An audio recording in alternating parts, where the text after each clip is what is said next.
Hola, aquí estoy con el primer episodio del consultorio Tejeril. Sí, nuestro primer episodio del consultorio Tejeril. Les cuento cómo funciona este consultorio Tejeril. Yo voy a subir 2 veces al mes un episodio. Las preguntas las van realizando ustedes directamente en sus historias o directamente a los mensajes de Instagram. Me mandan un mensaje, yo los voy a guardar y cada 15 días voy a intentar ir subiendo los episodios del consultorio. Preguntas de tejido, por supuesto, todo lo que quieran, todo lo que quieran. Así es que aquí comenzamos. Ahora, me pueden ver que mis ojos van hacia allá y mis ojos van hacia acá. Lo que pasa es que estoy grabando tanto con la cámara para YouTube como el teléfono para Instagram. ¿Ya? Pero ya me están reclamando que me dedico mucho a YouTube, otras veces que me dedico mucho a Instagram. Entonces ahora, para no más problemas, voy a grabar en ambos formatos. Otra cosa. Tengo que ir leyendo las preguntas, así es que también tengo que dirigir mi mirada hacia el computador. ¿Ok? Y voy. Entonces, dice... Mundo Belli, desde Londres te pregunto, ¿sería necesario bloquear la prenda antes de hacer la cirugía tejeril? Para los que no saben, la cirugía tejeril es un video que yo subí a mi canal de YouTube, Mundo Belli, donde enseñé y mostré un error que cometí en uno de mis tejidos y lo solucioné realizando una cirugía tejeril. Así es que si no lo han visto, vayan a mi canal de YouTube y aprovechenlo, revisen ese episodio porque de verdad es un lujo de recuperación de puntos. Entonces, dice acá, si es necesario bloquear la prenda, solo si no existe riesgo de perder puntos al bloquearlo, al bloquear la prenda, porque como la prenda la debemos remojar y luego se va a estirar, si no existe riesgo de perder algún punto porque quedó suelto, bloqueenla, porque por supuesto es mucho más fácil. Solo si no tienen riesgo de perder puntos. Porque si existe ese riesgo, antes de bloquearla, tomen ese punto, lo anudan con una hebra de otro color, bloquean la prenda y luego hacen la cirugía. Es mucho más fácil, mucho más fácil. Pregunta número 2. Hola, me dice Margot Valenzuela. Quiero saber cómo descifrar la simbología tejeril de inglés a español, ya que me compré un patrón en inglés de Joji, el rayate, y ahí está. No lo he podido tejer. Bueno, ¿qué pasa con la simbología en inglés? O sea, los patrones en inglés en general traen una simbología. Entonces, te sugiero que toda esta simbología, si el patrón, este patrón que tú tienes, no aparece la simbología, en Google ustedes pueden descargar la simbología con la traducción. También vienen abreviaciones con la traducción. Te sugiero que la descargues, la imprimas y puedas empezar a comparar. Además, cada vez que vayan a tejer un patrón, revisen el patrón desde la primera hoja hasta la última, aunque venga en inglés. Revísenlo, vean, traten de entender y revisar sobre todo las notas de los diseñadores. Para tejer patrones en inglés no necesariamente necesitan saber inglés, cosa que yo he escuchado mucho de personas que dicen, ¿necesitas saber inglés?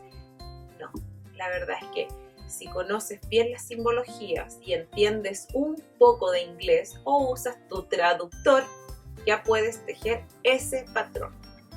Y te lo aseguro porque tengo alumnas que lo han hecho. Y los resultados están en mi Instagram, están en mis historias. Resultados maravillosos. Eso con la simbología en inglés. ¿Cómo organizas tu tiempo para tejer? ¿Cuántas horas diarias tejes? Pregunta Lorena. No estoy con los lentes, así que no puedo ver muy bien. Lorena Valden Rodríguez. ¿Cómo organizo mi tiempo para tejer? Bueno, primero me levanto muy temprano y hago todo lo que tengo que hacer en la mañana como dueña de casa. cuando no tengo taller, porque cuando tengo taller solamente organizo el aseo y luego viene el taller de 10 a 2 de la tarde, y eso es 3 veces por semana. Los otros días aprovecho y realizo lo que es tema de casa. Una vez que terminé eso, me siento en mi taller, porque casi estoy mi vida en el taller. Me siento en mi taller y me pongo a tejer. Si no estoy en el taller, la verdad es que me organizo el día anterior, agarro mi bolso de tejido, coloco todo lo que tengo que tejer y al día siguiente tejo. Es decir, yo mis ratos libres los tejo, mis ratos de ocio los tejo, los ratos de alegría los tejo, los ratos de tristeza los tejo. Mi trabajo es tejer, así que siempre estoy tejiendo, perfeccionándome y estudiando. Otra pregunta. Margot Valenzuela Jiménez me pregunta: ¿cuándo publicarán las respuestas de las dudas tejeriles? Como les comenté en un principio, esto va a ir 2 veces al mes, así es que ustedes pueden ir entregándome, mandándome preguntas y yo las voy a ir guardando y luego las voy a leer todas de una sola vez, porque la idea es que este consultorio tejeril después ustedes puedan revisarlo porque va a estar tanto en mi IG de Instagram como en mi canal de YouTube. Deco Ramos N. ¿En qué casos se teje el primer y el último punto y en cuáles no? A ver, ¿en qué casos se teje el primer y el último punto y en qué casos no? Asumo que la pregunta viene del tejido en palillos o 2 agujas. Cuando yo sugiero pasar el primer punto y tejer el último punto de revés, el último, que no los considero dentro del tejido, es decir, si mi tejido necesita para el patrón que estoy diseñando o simplemente para el ancho que yo lo necesita 20 puntos, yo urdo 22 porque dejo un punto de orilla, el que siempre paso al principio, y un punto que tejo en todas las filas de revés. Cuando el tejido es recto, porque deja un lindo punto en el borde, queda muy ordenadito, la trenza no se cruza al tejer el último punto de revés. También cuando voy a utilizar o voy a tejer suéteres o algo que voy a realizar costura, porque ese punto de orilla del principio y ese punto de orilla del final lo uso para hacer las costuras invisibles, el kitchen stitch, y dejo esos 2 puntos, se van hacia al revés, entonces se pierden. Por lo mismo es que nunca los considero dentro de la suma total, tanto de centímetros o de puntos. Cuando sí se teje, porque no es una regla obligatoria, cuando sí se teje, y en la mayoría de los casos es así, es en los chal. Cuando uno teje un chal, depende si el chal va a ser en punta, podemos solamente tejerlo simple el primer punto y el último según nos corresponda, porque la mayoría de los chal traen un borde y ese borde hay que respetarlo para que el chal luzca muy bien. ¿Y por qué les digo en la mayoría de los casos? Porque cuando el chal es en forma de media luna, ahí yo sugiero tejerlo, o sea, no tanto cuando es media luna, sino que depende mucho de la forma en que van distribuidos los aumentos. Sugiero tejer el primer punto doble, es decir, al tejer el primer punto, hacer una doble lazada en el palillo o en la aguja antes de retirarlo. Y eso es para que el chal tenga una holgura especial en el primer punto y no se nos englobe, o sea, no se nos doble, quede recto.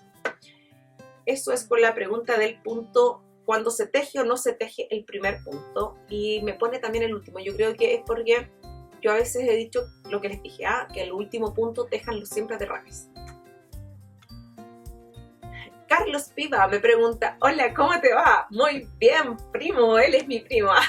Me encanta eso, que apoyen el emprendimiento de la familia. Dice: vidrios y lanas, ¿es necesario bloquear antes de la...? Bueno, esa pregunta fue la primera que hice. Lo que pasa es que primero la mandó a mi historia y luego la hizo dentro de las preguntas que había dejado yo en mi historia. Cookie.15 me pregunta: ¿se teje el primer punto a palillo? Lo acabo de responder. Hola, ¿qué tal tu día? rayón hecho a mano. ¡Ay, rayón hecho a mano! Fue un día bastante lindo, un poco complicado con algunas cositas, pero ya están mis días maravillosos. Estoy en el mes de septiembre, que amo septiembre, y luego ya empieza octubre, que es otro mes que me encanta porque veo todo verde, porque veo todo se está floreciendo y siempre hay mucho viento y eso lo amo. Dice Tatiana Valdés Zambrano, me pregunta, las terminaciones de las mantas, cuando hay muchos colores, ¿se anudan o se pasan? Asumo que ella me está preguntando por las mantitas tejidas en crochet, porque ahí es cuando cuando tenemos más colores, hebras que dejar. Porque, no voy a asumir que es solo de una técnica, voy a responder ambas técnicas. Voy a partir con el crochet. Cuando yo cambio color en el crochet, siempre la última lazada del color. Vamos a hablar de color 1 y color 2. La última lazada que realizo con el color 1, del punto que sea que esté tejiendo, la última pasada de hebra que hago, la hago con el nuevo color, es decir, con el color número 2. De ahí en adelante, corto el color 1 aproximadamente a unos 10 centímetros, nunca menos. En crochet es muy peligroso dejar hebras cortas. Y giro mi tejido y empiezo a tejer con el nuevo color, con ambas hebras y escondiendo el color número 1. El crochet se compone de, los puntos son nudo más nudo, así es que voy tejiendo y escondiendo la hebra. Me pasó sí una vez que tejí con un hilado bambú, una manta en bambú, y aunque hice todo lo que les estoy diciendo, la hebra que yo iba escondiendo, pisando con los puntos, empezaron a aparecer unas hebritas. Entonces ahí, ¿qué hice? Tomé una decisión y solamente guardaba la mitad de la hebra y la otra mitad me devolvía hacia la punta. Y ahí sí la podía cortar. De esa manera quedaron totalmente escondidas las hebras. ¿Cuál es mi sugerencia? Siempre, y esto sí podrían dejarlo como una regla del tejido, guardar las hebras apenas van tejiendo. Sí, siempre guarde las hebras apenas van tejiendo porque es muy latero tener que guardar millones de hebras una vez que hemos terminado la labor. Y las mantas normalmente son proyectos grandes. Cuando estamos tejiendo mantas en 2 agujas o en palillo, el tema es muy parecido. Corto a unos 10 centímetros la hebra del color 1 y comienzo a tejer con el color número 2 el primer punto. Luego tomo las 2 hebras, la hebra, es decir, ¿por qué digo 2 hebras? Porque la hebra que queda como colgando del color 2 más la hebra de tejido, las junto y tejo todos mis primeros puntos con hebra doble. Así escondo por completo un color y me queda solo uno por esconder, que es el color número 1, y ese lo hago una vez terminado el tejido. Ese lo hago al final porque ya es la mitad de los colores, de las hebras, y lo hago con aguja lanera. Con una aguja lanera lo tomo y empiezo a seguir todo el sentido del tejido para que quede muy linda esa terminación. Dice Valeriano Teiza, ¿hace cuántos años te dedicas a tejer y a enseñar tantas técnicas? Amo tus gatitos, yo también amo mis gatitos, aunque no son mis gatitos, son de mis hijas, pero los amo, son increíbles esos gatitos. Pero aquí están, me extraña que no se estén paseando en la cámara. ¿Hace cuántos años me dedico a tejer? Mira, Valeria, yo empecé a tejer muy chica, pero muy chica. Todavía no iba al colegio, es decir, no iba a kinder, y mientras estuve aprendiendo, estuve por lo menos un año y medio aprendiendo a tejer antes de entrar a kinder. Así que yo siempre saco la cuenta que puedo haber tenido 3 años y medio, 4 años, era muy chiquitita cuando aprendí a tejer. Así es que, y tengo 45, así que saquen la cuenta. O voy a cumplir 45. Este mes de septiembre lo quiero mucho por eso, porque estoy de cumpleaños. El 29 de septiembre, paso el dato por si me quieren mandar saluditos. Entonces tengo muchos años tejiendo y enseñando no tengo tantos años. Enseñando, esto de enseñar a tejer resultó sin quererlo, una amiga, en alguna junta tejeril de amigas, una amiga era fuera de Santiago y quería tejer una manta que era de muchos colores, que no guardé hebras en el momento y siempre me dio una lata guardarlas después. Bueno, esa manta ella la quería tejer y quería aprender a tejerla, así que hice un video tutorial que lo subí a YouTube porque no lo podía enviar, no sabía, no es que no lo podía enviar, no sabía cómo enviarlo a través de mail. Y quedó en YouTube. Malísima la calidad, pero malísima la calidad del video, pero no importa, ahí está todavía, tiene muchísimas reproducciones y me di cuenta que efectivamente sí podía enseñar, no era tan latera, era un poquito más clara de lo que yo pensaba podía ser y de a poco empecé a enseñar y me di cuenta que me podía adecuar a cada persona. Adecuar tanto en su nivel como en su forma de ser. Y cuando ya empecé a dictar clases, que ahora cumplo 4 años con Mundo BI, el 5 de octubre cumplo 4 años ya, así que ahí está tu respuesta a mis clases, 4 años con Mundo BI. Bueno, y ahí ya definitivamente me di cuenta que puedo enseñarle a cualquier persona. Otra pregunta, dice C-Arlita31-. ¿Llegaría la mía? No la puse en mi historia, pucha, no sé, Carlita. Yo creo que sí. Una de las que ya leí de historia puede haber sido las tuyas. Belén Farías, ¿cómo calculo los aumentos de un chaleco tejido desde el cuello? Primero que todo, y antes que cualquier cosa, Belén, necesitas hacer la muestra de tensión. Siempre, aunque es una lata, es totalmente necesaria hacer la muestra de tensión. Con la muestra de tensión sabemos cuántos puntos son los que tenemos dentro de 10 centímetros y cuántas hileras tenemos también dentro de esos 10 centímetros. Con eso podemos calcular los puntos necesarios para empezar nuestro suéter, chaleco, desde el cuello hacia abajo. Para saber cuántos puntos vas a destinar a cada sector de tu cuerpo, esa cantidad de puntos lo divides en 6. ¿Por qué en 6? Tenemos un sexto para un brazo, un sexto para otro brazo, 2 sextos para los delanteros, que si fuera abierto es para el lado derecho y el lado izquierdo, y 2 sextos para la espalda. Y ahí va a depender qué tipo de aumento es el que vas a hacer, como para saber cuántos aumentos vas a necesitar. Si estás tejiendo en crochet, va a depender del punto. Si tú te fijas, una fila de punto bajo, dependiendo del hilado, por supuesto, puede medir 5 milímetros. Una hilera de puntos paretas puede medir prácticamente 10, 11 milímetros. Pero si estamos hablando de 2 agujas o de palillo, eso va a depender del grosor del palillo, que puede ser 3 milímetros, 4 milímetros, 5 milímetros. Entonces, ¿por qué depende todo esto? ¿Y por qué empecé con el tema de la regla simple de 3? Porque vamos a medirnos el canesú en esta parte, el contorno del cuerpo y de nuestros brazos. Y vamos a calcular cuántos puntos necesitas. Y así tú puedes saber cuántos puntos debes aumentar en total de tu canesú.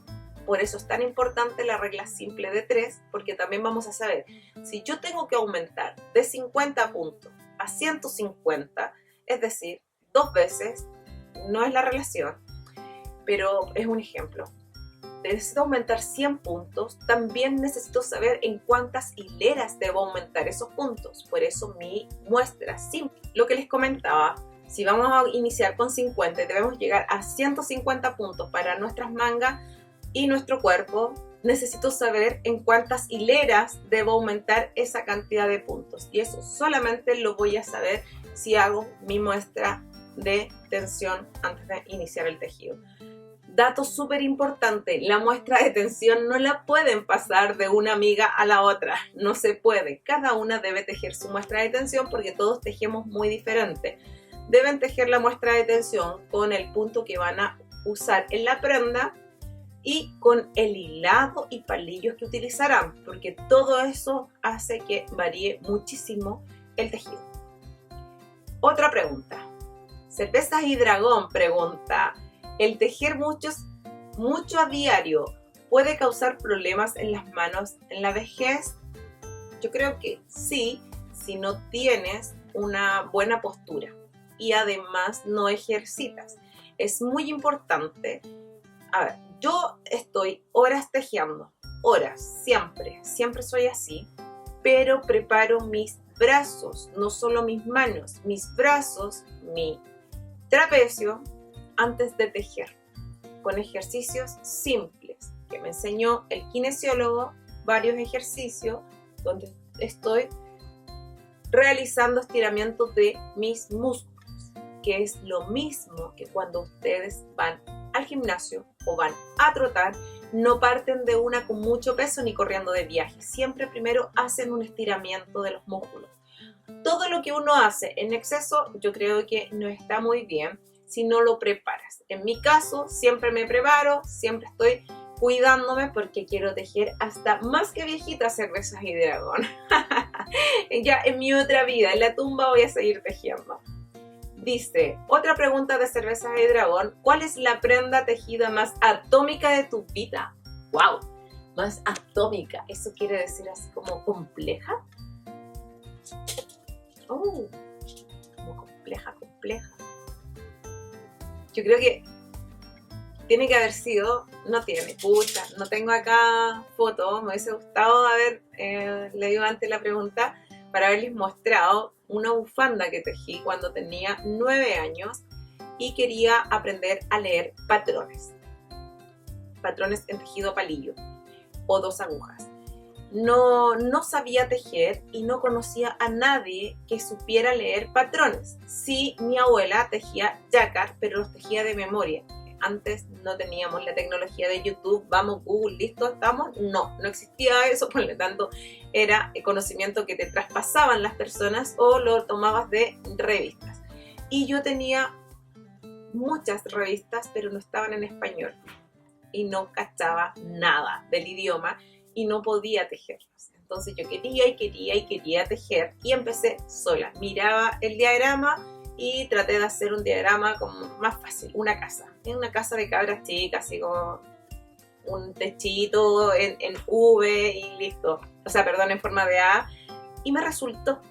Y luego seguí tejiendo y un poquito más arriba hice, no me acuerdo qué dibujo continúa, un árbol, pero este árbol ya le puse más dificultades, ramitas por los lados, el árbol tenía distintas formas y luego terminé con un tremendo dibujo. Y ahí está como mi tejido, yo creo que es el más atómico, porque era tan chica, tenía 9 años cuando lo tejí, y es tan lindo, y la calidad del hilado, qué decir, pues chiquillos, chiquillas, todavía existe, todavía está esa bufanda, y es una exquisitez. Ahora, el problema fue que como estaba aprendiendo, no supe guardar bien las hebras por el revés, y realicé muchas técnicas de tejido, de cruce, de soltar hebra, de anudar hebra, de retomar hebra. Entonces se ve bastante fea y es bufanda. Así es que lo que hice después, porque me gustó mucho y no lo quise desarmar, fue tejer una bufanda negra por completo por detrás y la cerré. Así es que ahí está la bufanda, no es muy grande, la alcanza así como así. Me la coloco acá, una ala allá y una ala acá. Yo creo que ese es mi tejido más atómico. Ahora, en dificultad, he tejido tal complejos, pero yo creo que ese, porque estaba súper chica y era una gran dificultad para mí en ese tiempo. Carmen Glob dice, ¿algún consejo para las que recién estamos siguiendo patrones en inglés? Carmen, eso lo dije en un principio. Sí, el consejo es, hazte tu carpeta, cada tejedor sabe cómo puede ir organizando su utensilio, su tejido y todo lo que va necesitando. En este caso yo sugiero tener impreso tanto la simbología como las abreviaciones de inglés e ir mirando tanto la simbología con tu patrón y luego lo vas a ir entendiendo. No es difícil, no lo es. Arriésguense. Hola, al tejer una polera, me pregunta Danita Vidal M. Al tejer una polera a crochet, ¿es necesario hacer rebaje para las mangas? Al tejer una polera a crochet, ¿es necesario hacer rebaje para las mangas?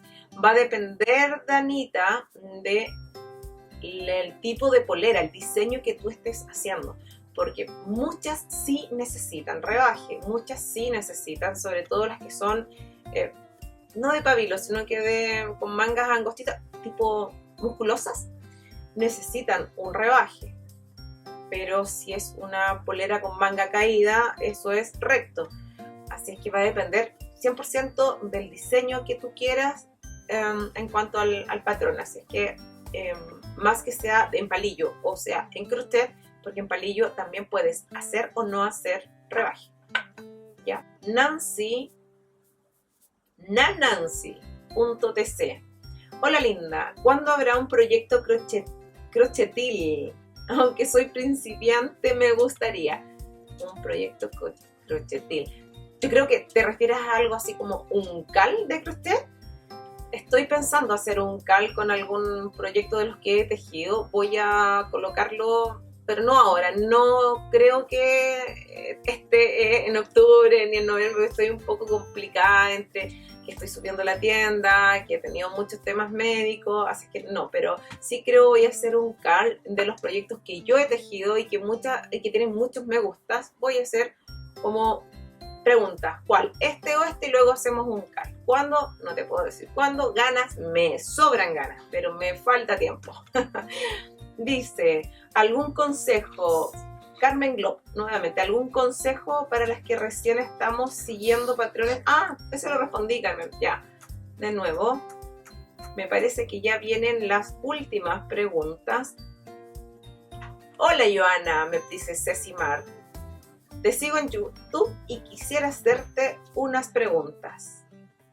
Voy a tejer mi primer suéter. Es el Aruem de Isabel Kramer. En una semana. Ah, bueno, más bien era así como un comentario más que una pregunta. Me estaba comentando lo que ella quería. Y dice, C-Arlita31. Mundo Belli, hola, por favor, ¿podrías explicar las diferentes técnicas de tejer a palillos, continental, express e inglés, por favor? Sí, lo voy a explicar y esa pregunta me llegó mucho.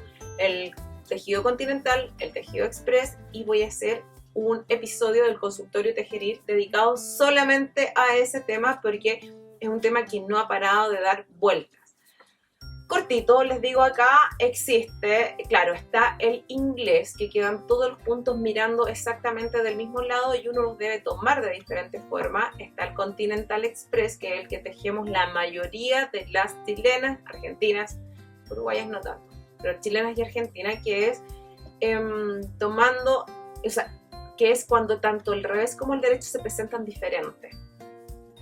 Yo por muchos años he tejido ambas formas, Continental Express y Continental, y eso nunca me ha llevado a tejer mal, porque el que digan que está mal tejido un punto no está bien.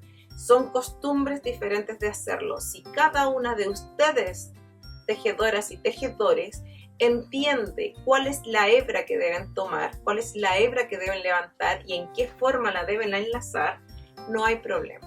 Yo enseño a tomar los puntos tanto en forma de continental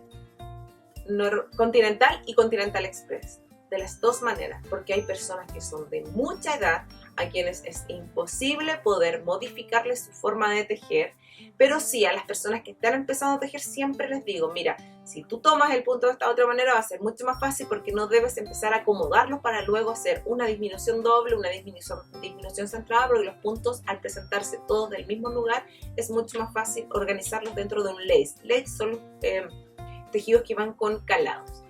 Así es que ese tema de verdad es muy, muy, muy largo y lo voy a hacer en un episodio único. Así es que este video lo voy a subir y voy a, por supuesto, muchas van a decir, oh, no alcancé, oh, no supe, oh, no supe. Ya chiquillos, chiquillas, una vez que suba este video, voy a subir el enlace de las preguntas y ustedes denle las preguntas y yo las voy acumulando y una vez que tenga muchas, las voy a subir todas en un segundo episodio. Y me faltó decirles quién soy yo. Joana, por supuesto, de Mundo Belli. Y hoy es 27 de septiembre, a 2 días de mi cumpleaños. Wow, días de mi cumpleaños. Y a 8 días de aniversario Mundo Bellísimo. 4 años cumplimos, 4 años cumplimos. Bueno, los dejo con muchos cariños laneros. Un beso gigante a todos y vamos con las preguntas que acá siempre se van a responder.